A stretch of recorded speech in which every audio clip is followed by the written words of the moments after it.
I dag har vi jo reception for vores nye lokaler, som er Bataljonsvej nummer 3, som vi lige har indrettet til et stort sundhedshus, hvor vi kan teste og vi kan behandle datadrevet og resultatorienteret.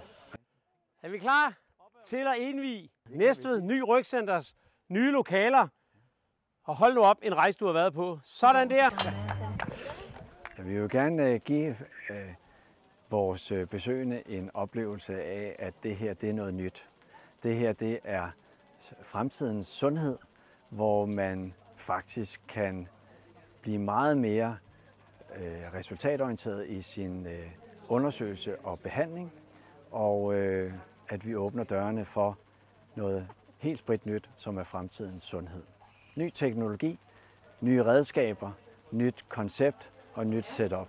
Når vi kombinerer osteopati og aktiv fysioterapi, som går perfekt i harmoni med hinanden, så får vi nogle helt fantastiske resultater. Og når vi så ovenikøbet åbner dørene, så vi bliver tilgængelige, så er der ingen ventetid til behandling, og det er fremtidens sundhed.